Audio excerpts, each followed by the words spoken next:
Jasmine Crockett recently. Jasmine Crockett. Remember when I said, is she a relation to the late, great Davy Crockett? I don't think so. Jasmine Crockett, let me tell you, before you even ask, she's a very low IQ person. I mean, if we ever had to pass an aptitude test, that's the one should take one because she shouldn't even be in the crowd. So I have no idea what you're going to, but I don't think we should waste our time.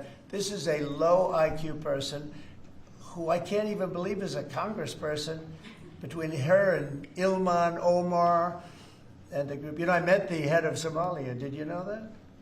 And I suggested that maybe he'd like to take her back, and he said, "I don't want her." Okay, what else? Go ahead. You want? Let's hear what Crockett said. Go ahead. She compared ICE raids to slave patrol. I want to ask you. To slave? To slave patrol. I want to ask you if you think that there should be consequences for members of Congress who make these types of comparisons or use this type of language. Well, I think she's gone over the line, and I think a lot of the people. Look, the Democrats have become radical left lunatics. They have policies that nobody's going to buy.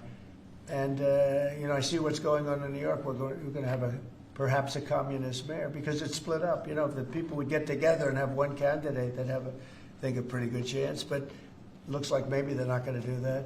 But we're going to end up with a communist mayor. It's not even believable, my beautiful New York. When I left New York to become president, it was a great place.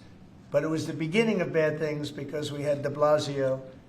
Had just started as mayor, and I said, this guy's a real nut job. Went to Harvard to teach management. Can you believe it? He went to Harvard to teach city management along with the mayor of Chicago, who went to Harvard to teach. The two of them are teaching how to manage a city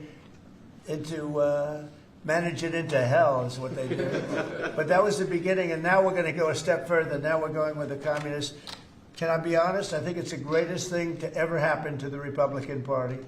I really do. I think if a communist takes over New York City, I think that's a gift to the Republican Party. It's sad for New York, but it's a gift. And New York will recover because, you know, sometimes you need a shock like that to straighten you out. But it's politically, it's probably a very good thing.